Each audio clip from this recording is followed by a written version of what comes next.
Welcome.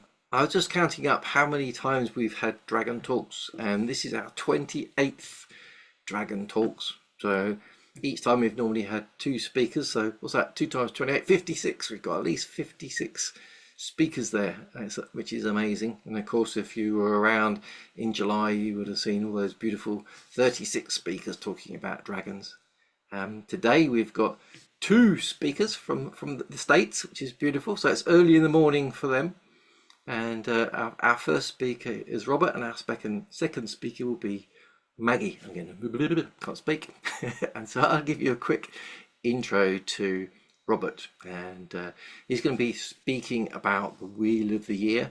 And I'm sure sharing anything else about dragons. He's got that gorgeous dragon hanging behind his head, as you can see.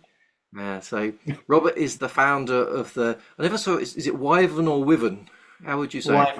Wyvern. Wyvern. So he's the founder of the Wyvern Academy of Witchcraft in Los Angeles, where he teaches Celtic, Nordic, and Draconic traditions. He guides students on the path of the witch, the warrior, and the wyvern. Oh, sounds amazing. I'm sure you'll be able to tell us a little bit more about that. So, Robert, welcome. How are you?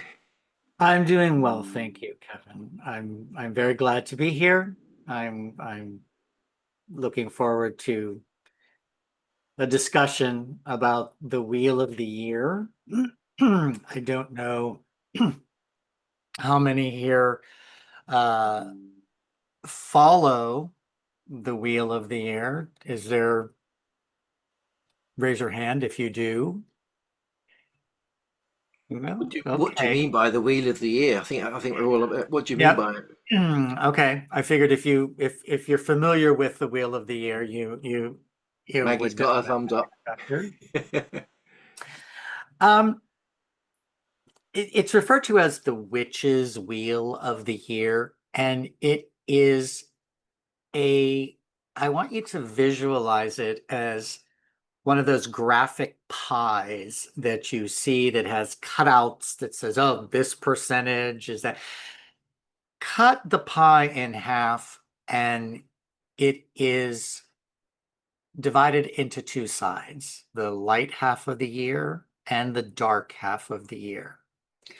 Now, the light half of the year begins with the winter solstice. Now, you may think, well, when it's winter, the skies are dark. Yes, that's very true. And the dark half of the year begins with the summer solstice.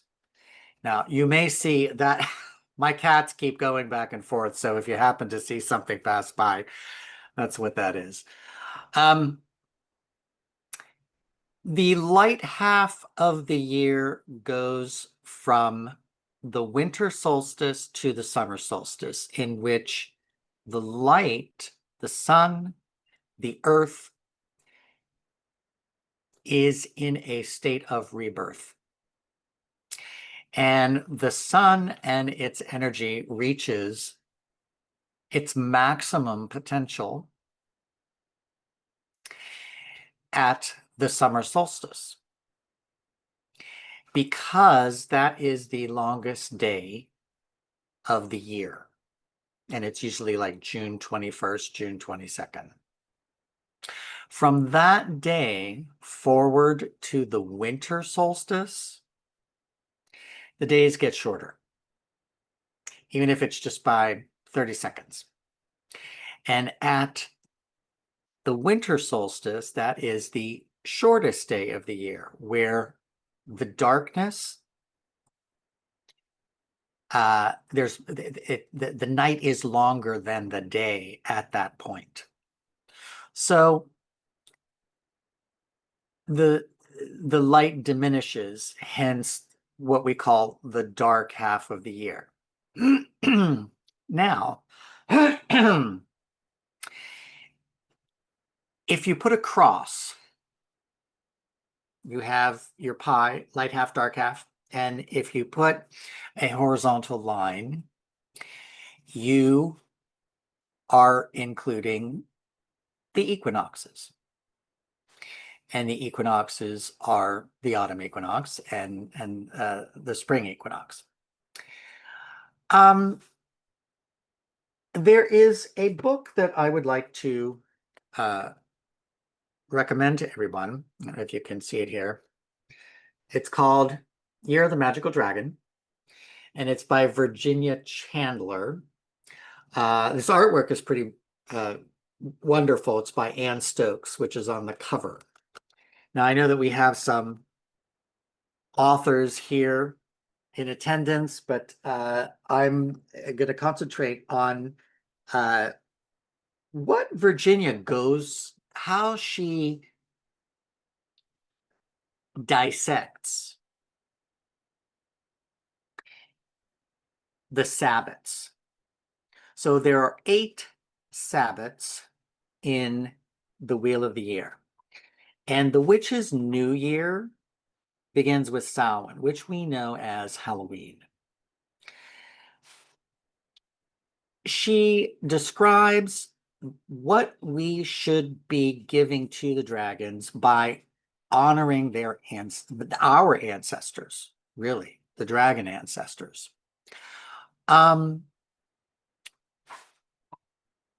When we perform ritual, we have purpose.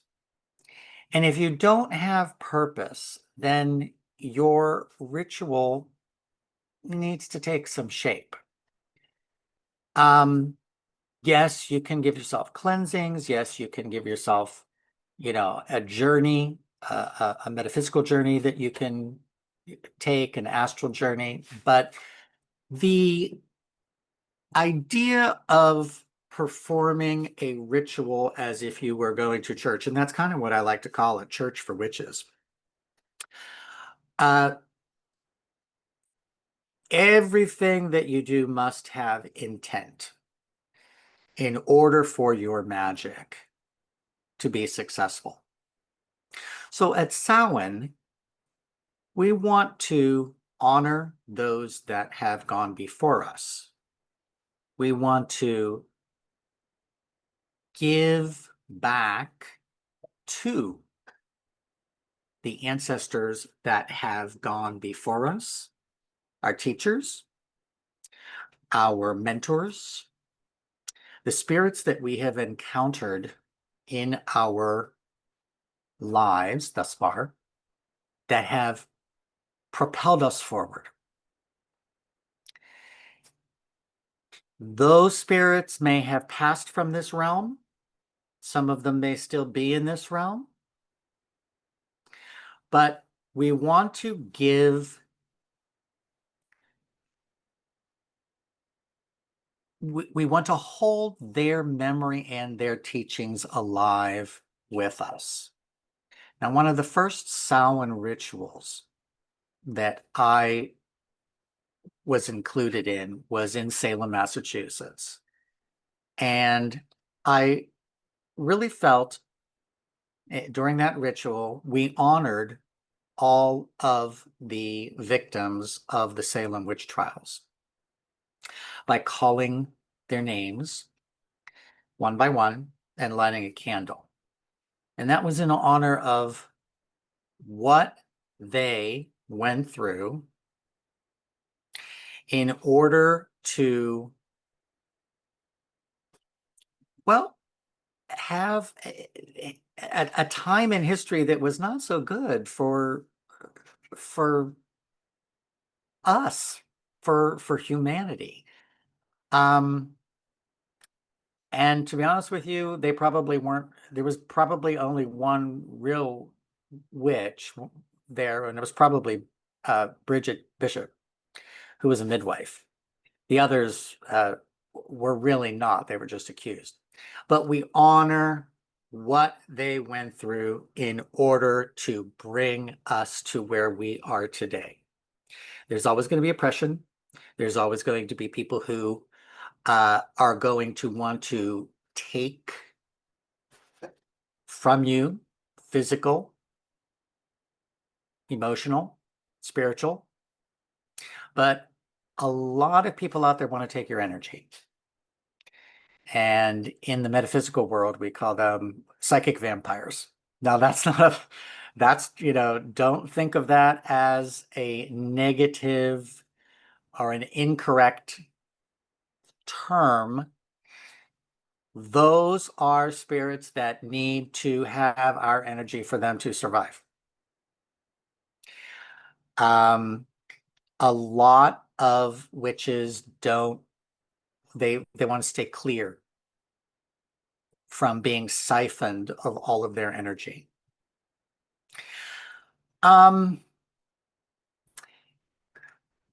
There are 4 major Sabbats in the year: Samhain, Imbolc, Beltane, and Lunasa.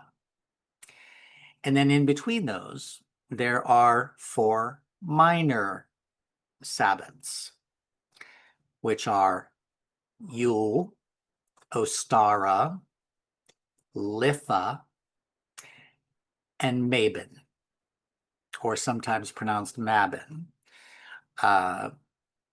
which is based on the writing of the Mabinogion or the Mabinogion.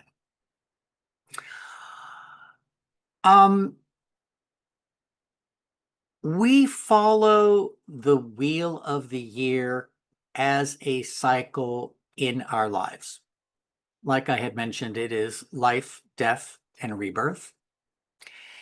It is not only a spiritual journey, it's a psychological journey. And capitalism actually helps us to basically get in the mood. How many of you have already seen holiday decorations in your local stores? Yeah. Capitalism is it does its job to prepare all of us for the coming season, which we call Sabbats. Yule, which we all know as Christmas time. We send Yuletide greetings to everyone during this time. But what is Yule? Okay, it's the winter solstice, so it's the end of the dark half of the year and the beginning of the light half of the year. Now, in the book, The Year of the Magical Dragon, this Sabbat is described as a Sabbat that honors the ice dragons. What does ice do? It freezes, it solidifies, it preserves. But it's also very fragile. And I love the correspondence between ice and the Nordic rune Isa, which just looks like our letter I in the alphabet.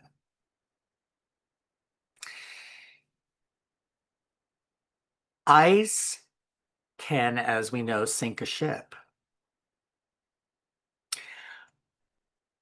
But if the temperature is high enough, ice melts.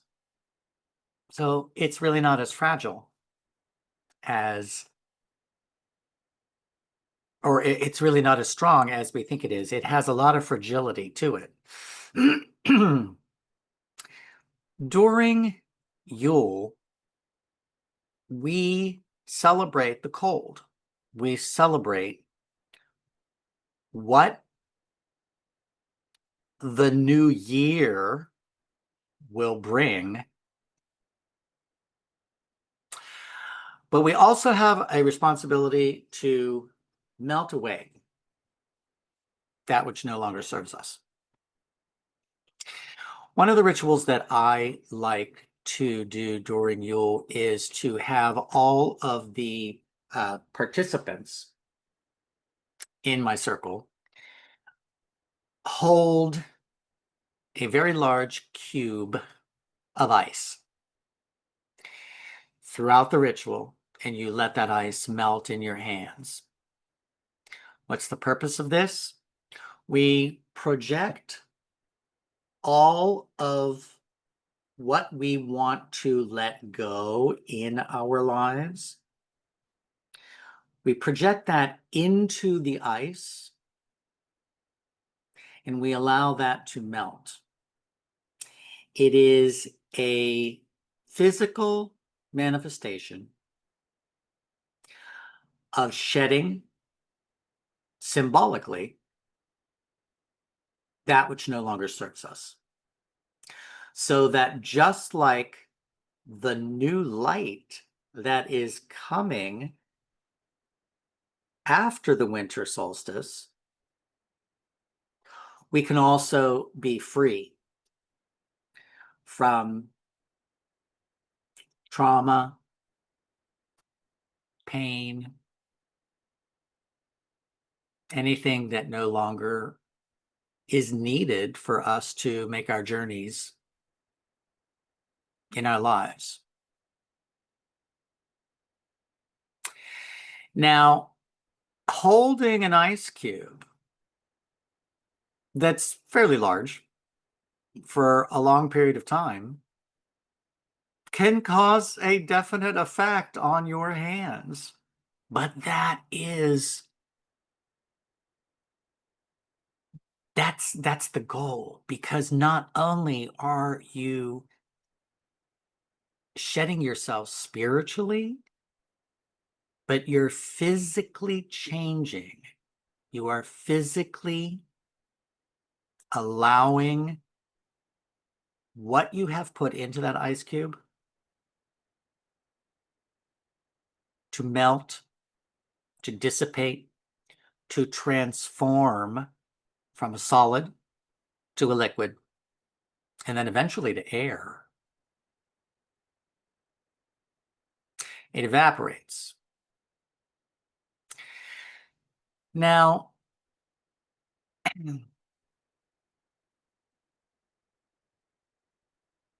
interesting, where would we find ice dragons?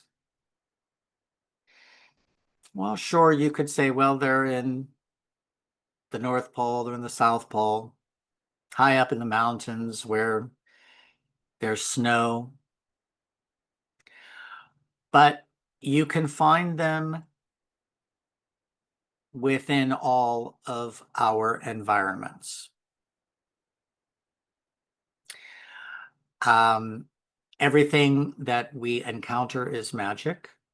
There's nothing that is supernatural. Everything is natural. So to experience the ice dragons, yeah, put some water in the freezer and you've got a solid form that you can place dragon energy into to help you to accomplish what you need to do.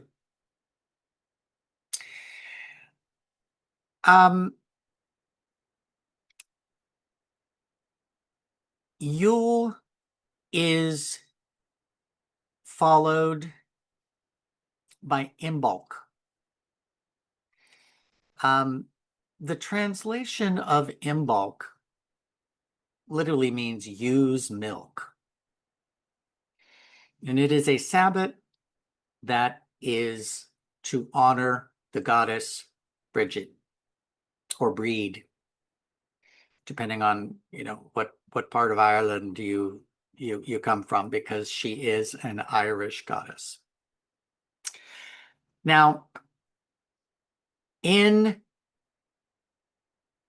the dragon world, we bring the dragons in from the cold and into the hearth.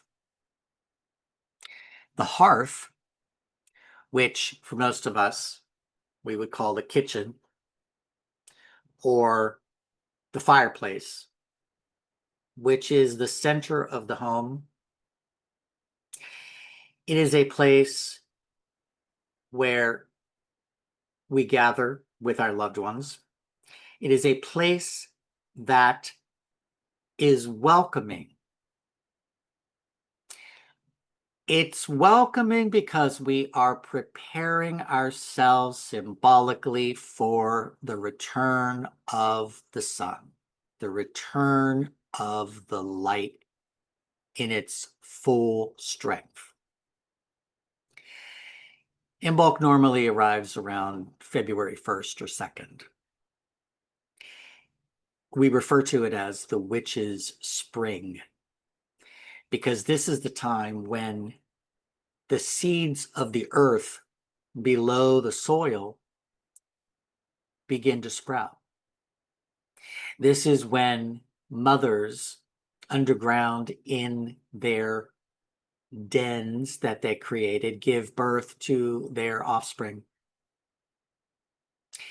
It is a time when the goddess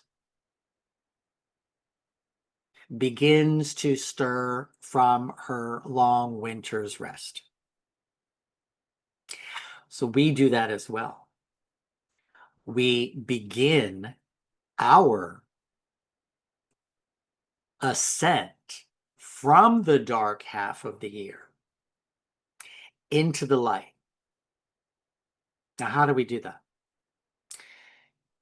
To honor the hearth dragons, make bread. Light a fire in your fireplace, in your hearth. It is the warmth that is created between members of humanity that we want to reestablish after a long, cold winter where we stay indoors.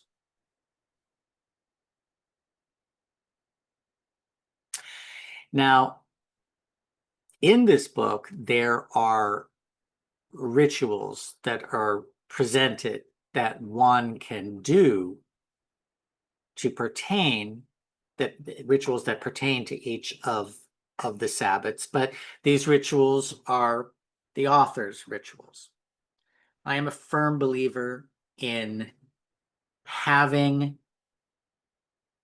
the individual, the practitioner, write their own ritual. It does not matter what words you say. I know that I've talked to a lot of witchlings who were concerned about, well, I don't know what to say. What do I do? No. You let the spirit within you come through without any restrictions, without any, okay, I don't want to, I shouldn't say that. I don't know what people are going to think. No, no, no. If you feel it in a ritual, say it. If you feel it, do it. All that you have to remember is that there will be consequences because every action has a reaction. Just know that your intent is going to give you the outcome that you desire. That's very important. All of this is very personal.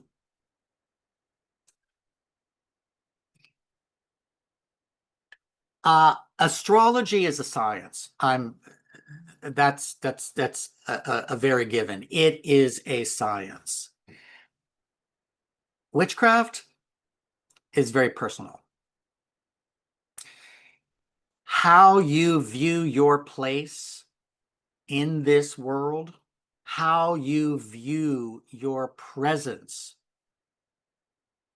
and those of the dragons that are guiding you. What is your presence like with them? What is your relationship? That's an important question. How do you see them? They're synonymous with angels. They're synonymous with demons.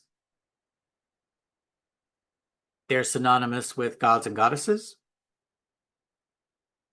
They're synonymous with cosmic energy. I like to view my hearth dragons as fire dragons, because they are the ones that will bring the sun back to its full strength to illuminate not only the celestial body that we exist on, but they will help to illuminate our spirit, our soul, our energy.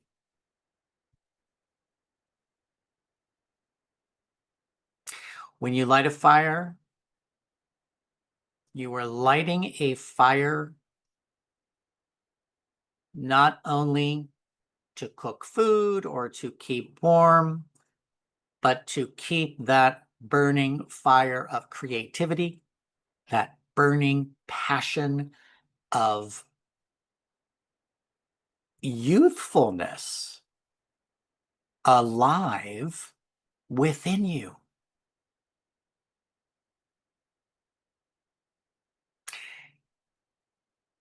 Don't take it lightly. That's why it's important when you do light a fire, light it with a match. Yeah, lighters are very convenient, and I have to say I'm guilty. I've used them. But when you strike a match and you light a fire with that energy, it's transformative. It's something that is much different than lighting something with a big lighter. From Imbolc, we arrive at Ostara. Ostara is the spring equinox, sometimes called the vernal equinox. That is when that spring, really. It's also the Easter season that we all know. Mother Earth has given birth. It's given birth to plants, given birth to animals, given birth to the world. She brought new life into the world. These are the dragons of making. What are they making? That's an interesting question. These are the dragons of making. What are they making? They're making new life. Maybe making new dragons. They've awakened from slumber. And they are ready to create new life. How are we going to achieve that in our lives? We sometimes, we have been taught to do that through our lives, through spring cleaning. That is something that everybody does every year.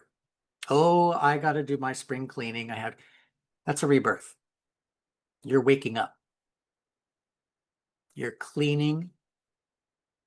You are creating a new space to live in. Again, shedding that which no longer serves you. Cleaning out your closet. Getting rid of clothes that don't fit you anymore. Getting rid of kitchen supplies that you don't use. I think that when we make room in our lives, opportunities find their way to us. I've always liked to tell people, when you go shopping for new clothes and you have a day that you go to the clothing store and everything that you try on fits you perfectly and you feel fantastic, you buy it because it makes you feel good. But you come home, you open up your closet and you say, oh my God, now where am I going to put it? I don't even have any extra hangers. If you would have cleaned the closet, made room for new clothes, made room for new shoes, you wouldn't have had that problem. I think that we do things somewhat in reverse sometimes as humans. Make room for new opportunities. In that way, that's what the dragons of making are helping you to do. Make yourself new. Make yourself achieve higher goals. Make yourself able to change with the changes of the environment. Now, that may sound a little ethereal, but when you really think about it, to change with your environment is to assimilate into where you are and to become one with where you are, to make yourself more efficient in your life where you are, and to hopefully have a clearer path ahead of you.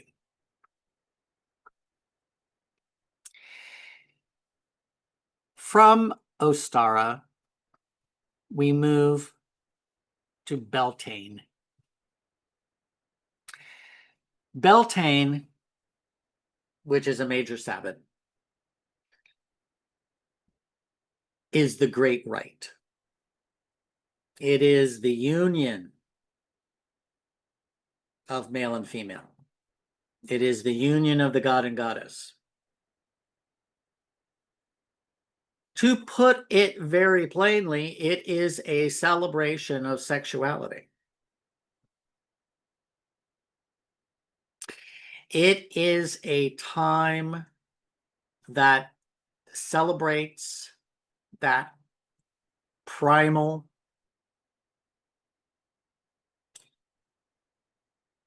I guess, the primal animals that exist within us. Now, these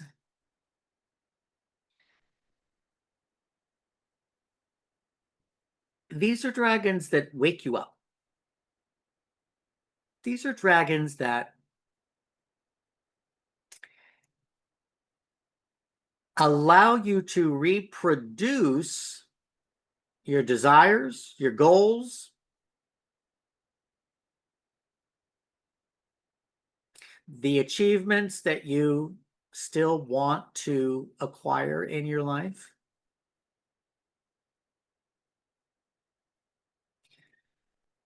They're telling you to wake up,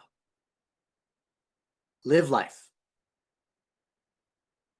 Wake up and feel your physical powers. Wake up from that creative period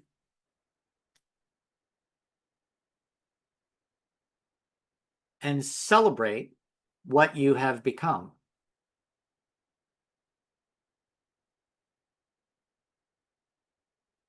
You have to ask yourself, what did you become? Any advancement in our journey is an achievement. It's moving ourselves forward. It is moving ourselves into a place where the universe wants us to be. I don't think that it's very wise to kind of push the universe to put you where you need to be. The universe, the powers that we refer to as the all, or the cosmic dragons, they know where to put you. Sometimes we call that predestiny. If you are not on a path to become a politician, you're not going to.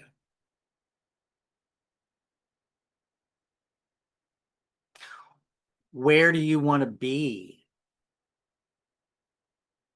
in life? Where do you want to share your knowledge? Where do you want to learn new knowledge?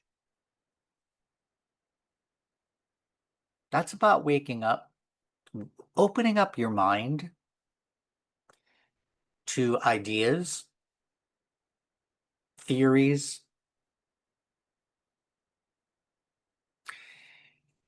frames of consciousness that perhaps you have not explored before, but you want to listen, you want to feel, you want to become a part of something that is new to you. The whole thing now about the woke generation, there's people that they don't want to wake up. There's people that they just simply don't want to expand their brain capacity in order to accept different views, different opinions, because they are so comfortable being where they are. That's not growth. That's not growth. Now, you can do this at your own pace. You don't need to accept things that are not correct for you. But what I would ask you to do is to think about why it's not correct for you and why it might be correct for somebody else. That will keep you in balance. That's what they're talking about. That's woke. It might not be correct for you. That does not mean it's not correct for somebody else, but why is it correct for them and not you?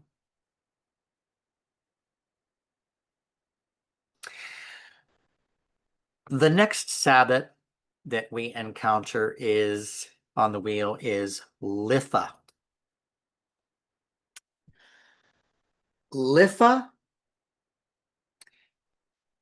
is the summer solstice. We refer to that as the Sabbath of the Golden Dragons.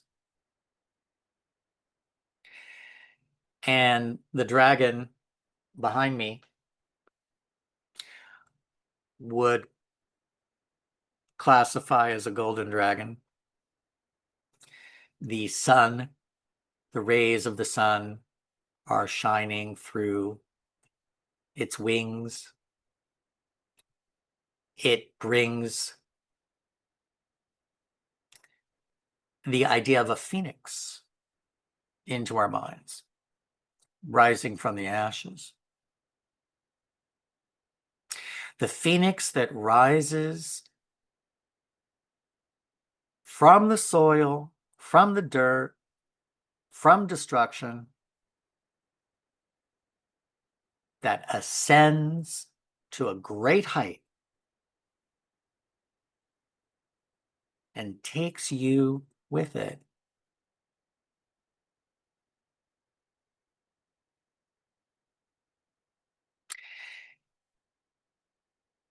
Are you ready to take the journey? Are you ready to say, I can rise above? I can be that shining light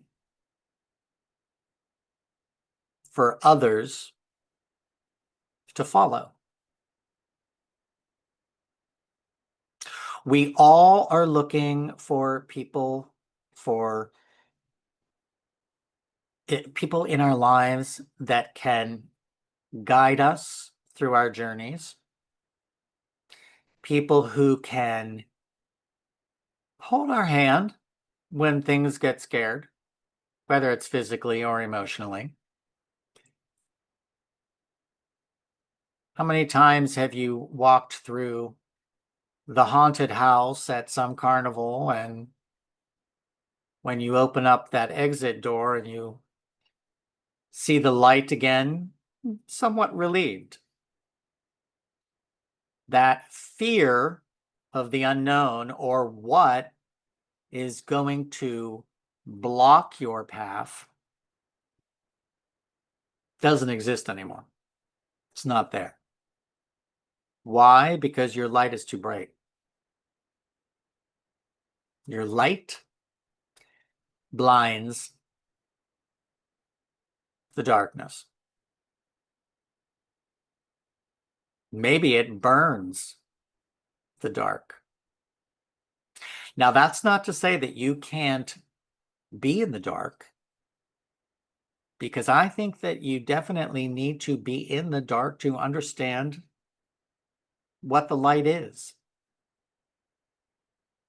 That's why with the Wheel of the Year, you must go through the dark half and the light half to understand what both sides can give you.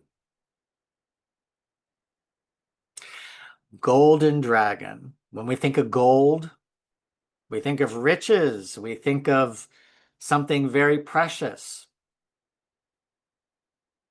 That's exactly what these dragons are. They're precious to our balance in life. Now, those of us that live in Southern California, we are very fortunate because we have a lot of sunshine here. So the golden dragons are quite active. Beneath the hills here, the San Jacinto Mountains, I see dragons in the mountain range all the time, scrying into the clouds above the mountains, the rock dragons. Maggie, I'm sure that you did that as well while you were here, and you're probably doing that in Redlands. If you have the ability to scry into nature and you see a dragon, don't doubt yourself. You're seeing it for a reason. The universe is allowing you that ability to see perhaps what somebody else cannot see.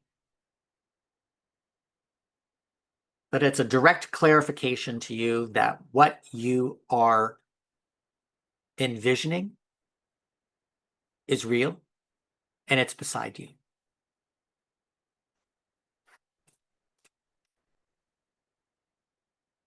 Lunasa, which is our next Sabbath on the Wheel of the Year, which is also a major Sabbath. It's a celebration of the harvest. In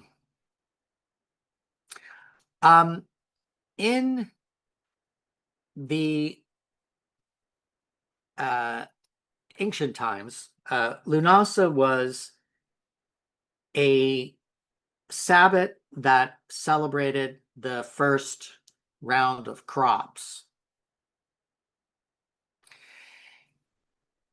which was a clear indication of whether our ancestors were going to make enough to sustain themselves during the winter. The Lunasa dragons are the dragons of victory. They are the dragons that allow us to be pleased with the victories that we have achieved in our lives, the abundance that we have brought to us and to others.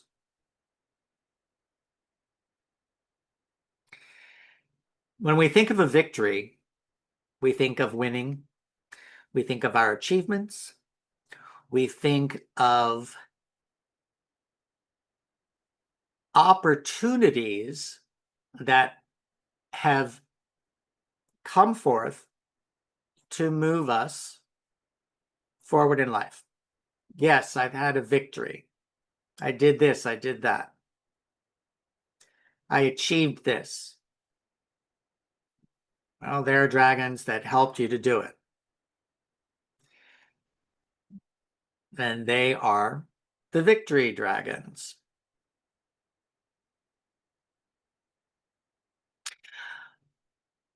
The final Sabbath of the 8 is Mabon. And Mabon, which is the autumn equinox, is basically the witch's Thanksgiving.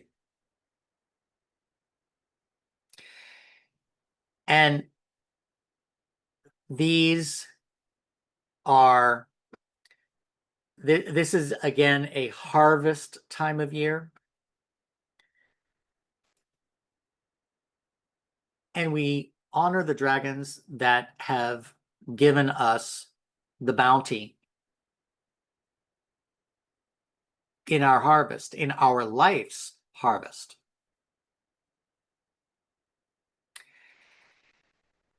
Now, there are many books that you can get that will go through the Wheel of the Year.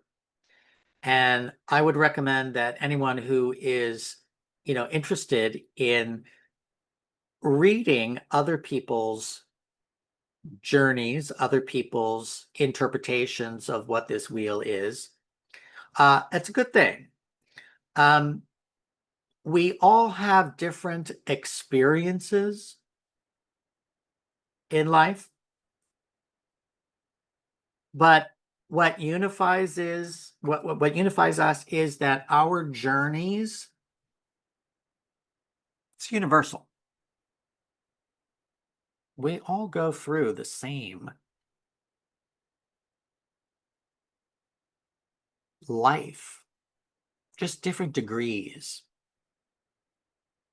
We all can be happy, we all can be sad, we all may have health problems, we all have joyful times.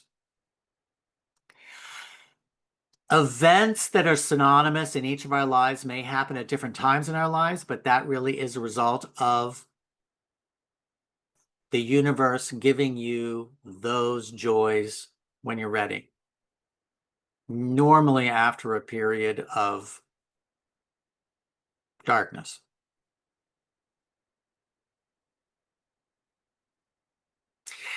I think that the truly interesting and transformational journey that happens when you allow yourself to follow the cycle of the seasons, the wheel of the year, you become closer to the earth. You become closer to the energies of the seasons. You become closer to not so much timing, because timing is a man-made yeah, what's the word? The timing is man-made. It's not something that is natural to the earth.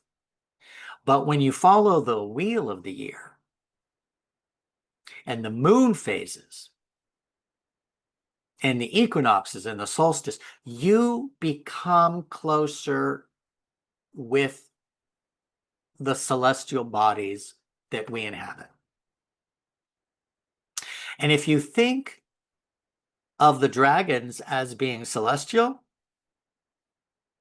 and they are, they are. Some people, for some people, the dragons are, hidden away somewhere, like Bigfoot, always looking to be found. But the celestial dragons, which I like to view as the constellations, move in a way around this celestial body that guide you to where you need to be. That energy is important.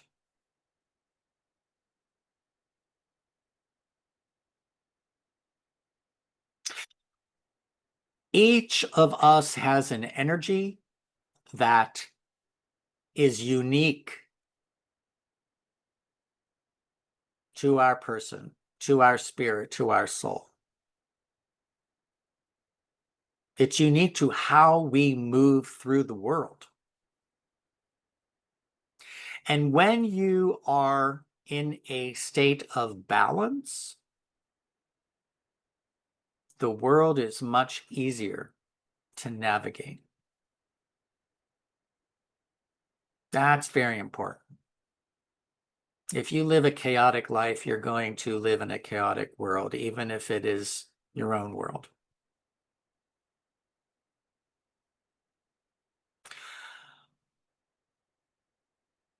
Don't forget to honor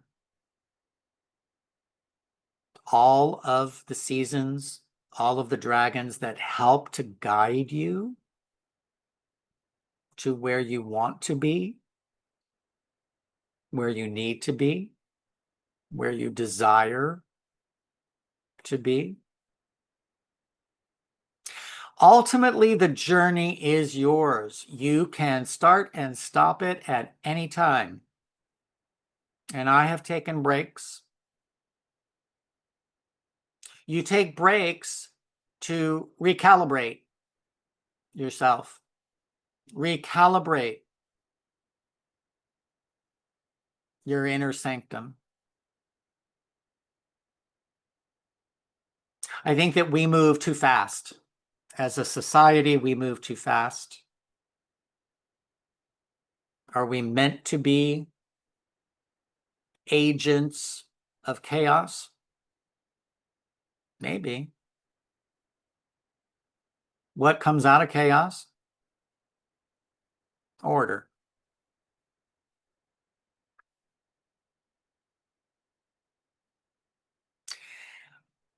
Find the order within you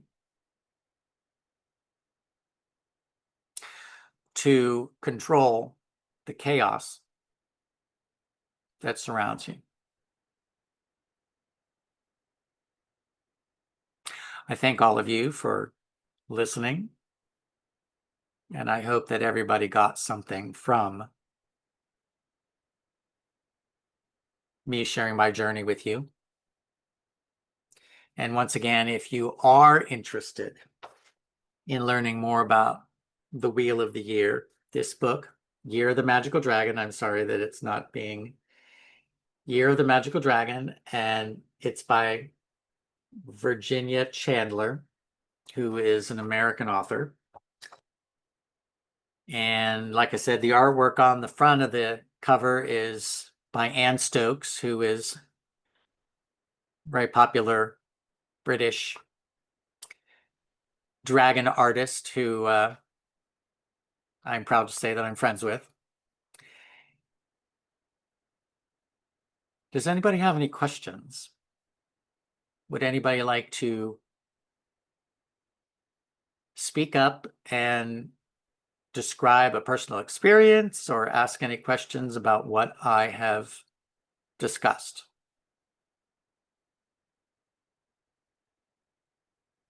No? Okay. I wish you all a joyful journey in life, and I thank you for your time. Thank you, Robert. There's lots of thank yous, and that was very interesting. It's fascinating. And I've put your website link and your Facebook link, and I've also found the link for the Magical Dragon seasonal journey. So I've put that in there as well in the comments, so people can find you. And of course, on the dragontalks.info, we've got your full bio and your lovely smiley face, so people can find you there. And if they want to connect with you, is it best just through your website? I would say probably at this point, Facebook. My website is being redone, so Okay, Facebook or Facebook. Instagram. Yeah, cool. Thank you very much. It was very interesting Thank to you very much.